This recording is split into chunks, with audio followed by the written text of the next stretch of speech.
What's up guys, it's Lord Both here with another video, and the Nintendo Switch 2 Direct was today. I did watch it via stream, so I got to see mostly everything that was there. I did miss out on the first 30 minutes or so. There was a lot of stuff that was packed in here, and a lot of it was good. I won't deny that. It was a really great show, and a lot of people are now hyped for the Switch 2. However, there is a major problem and some other negatives that got shown in this Direct as well, and we're going to go over all that. This comes to us from Tech Radar entitled Nintendo Switch 2 Direct Live, the Dusk Bloods revealed, plus release date, price, and a full recap of everything announced today. By the way, that whole price that they mentioned there, that wasn't actually mentioned in the Direct.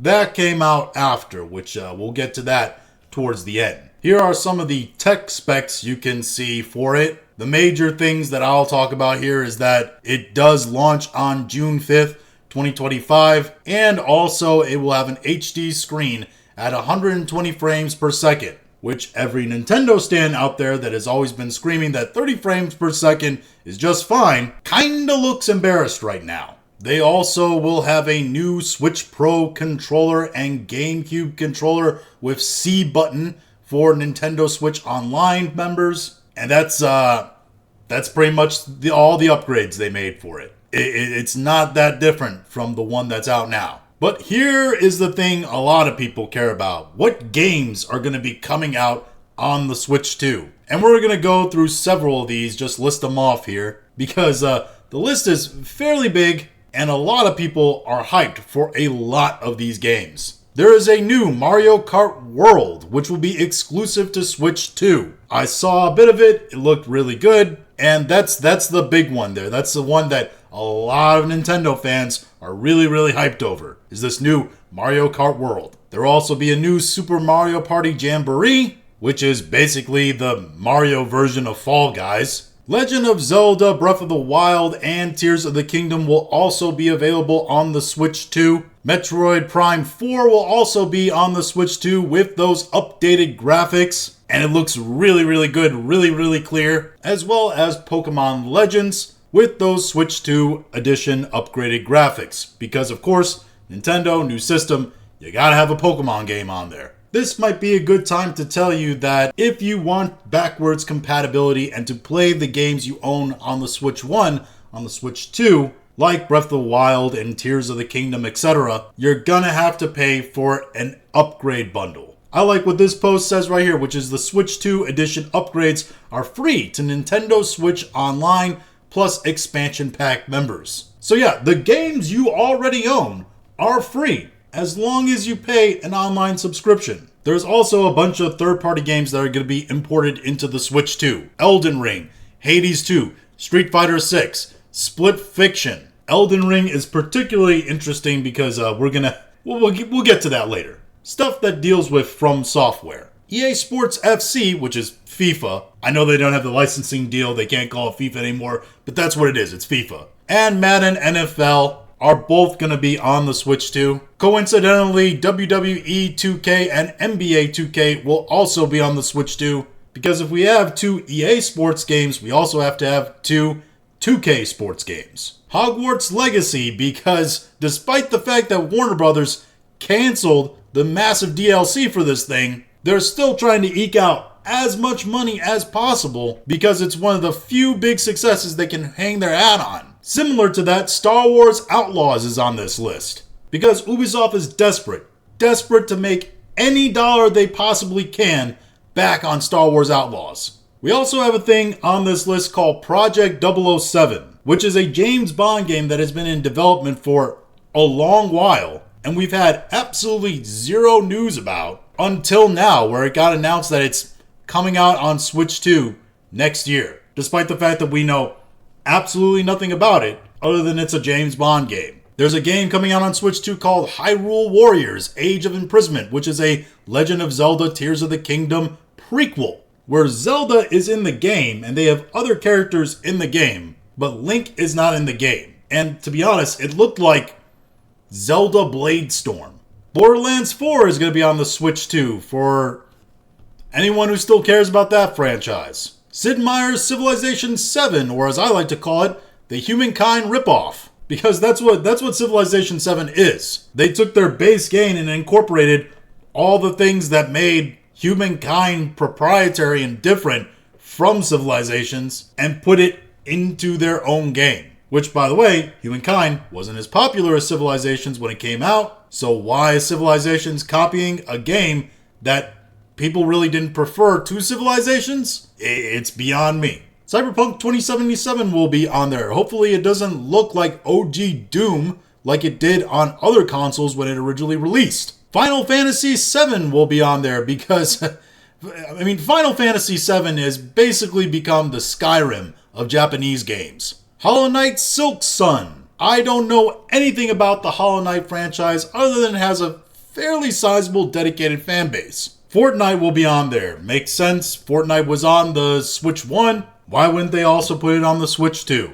And now you can run it at 120, despite the fact that everybody probably turns down the graphics anyway so they can have better performance. Though something tells me if you're playing Fortnite on the Switch in the first place, you're probably not the kind of gamer that worries about performance in Fortnite anyway. And we were talking about with Elden Ring From Software, right? Well, apparently they announced a game towards the end here called The Duskbloods, which is very difficult to say, and I want to say Dustborn every single time, which is a completely different game and was an absolute travesty and horrific development, while Duskbloods actually looks pretty good. And people who are really into Souls-likes, you're gonna like it. It really looks different, but keeps that Souls-like kind of feeling to it, and quite honestly, it's a vampire game. It looked a bit like something out of Castlevania when it was being shown off, or even Bloodborne, which, by the way, a lot of people are already saying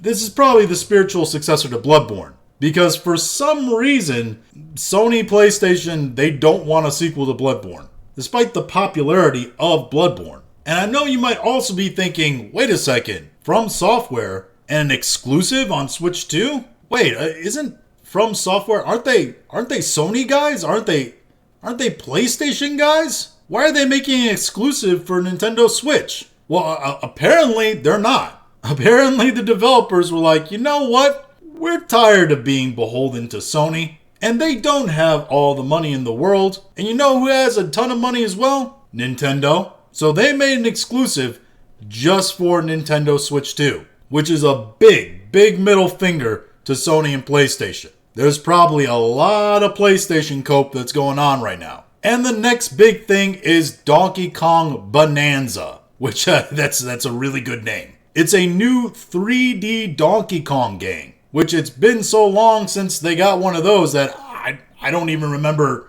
seeing a 3D Donkey Kong game. And it looked really good. They have a lot of destructible environments in it. It keeps that very Mario Nintendo feel and look to it, but also has a little bit something different that I can't quite put my finger on. So with everything that I mentioned there that was announced and more, you can probably expect that people were really hyped about the Switch 2. They really enjoyed the Direct. Probably the best game expo or gaming expo that we've seen on stream this year and maybe even to come. Unfortunately, it got absolutely destroyed afterwards, and the hype diminished very quickly because one thing that Nintendo didn't really mention that was a kind of a big red flag was the price for the system, which of course was intentional because they knew people probably wouldn't like the price and they wanted people to be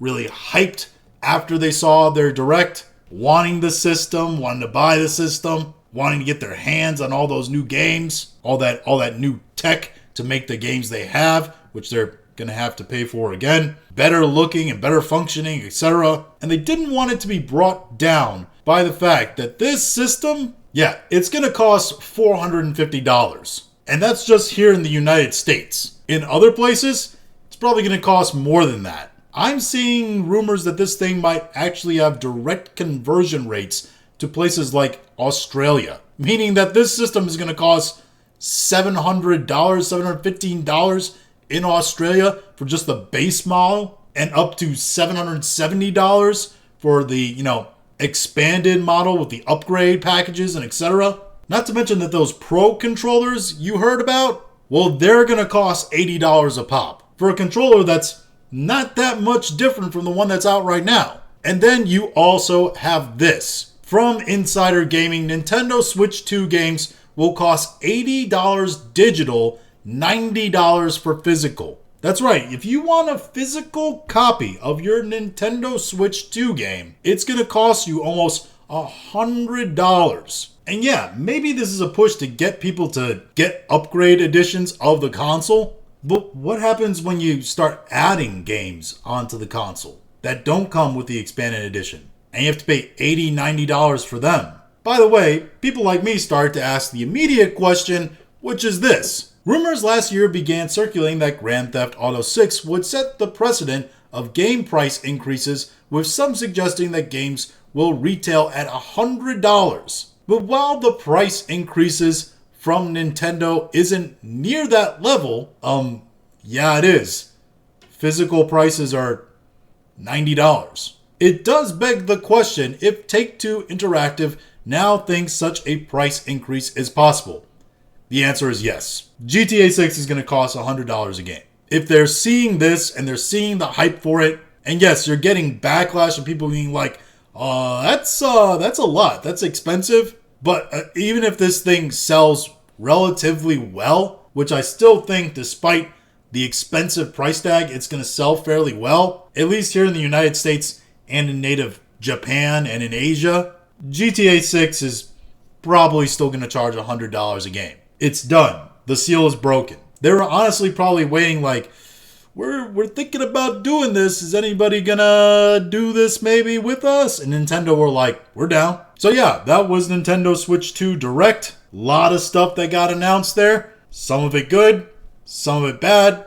Ended up most people were hyped after the show. They couldn't wait for all the new games that looked really good. But it just got really dragged down by the announcement of that price tag. And the fact that Nintendo quite clearly omitted that price tag for a specific reason during their Direct. But yeah, it was a crazy show. A lot of information to sift through. I'm sure we're even going to get more information as the day goes on. And that's my thoughts on all this. If you have your own thoughts, go and leave in the comments. If you like this video, go and like, share, and subscribe. If you didn't like this video, appreciate you watching all of it. And we'll talk to you again later.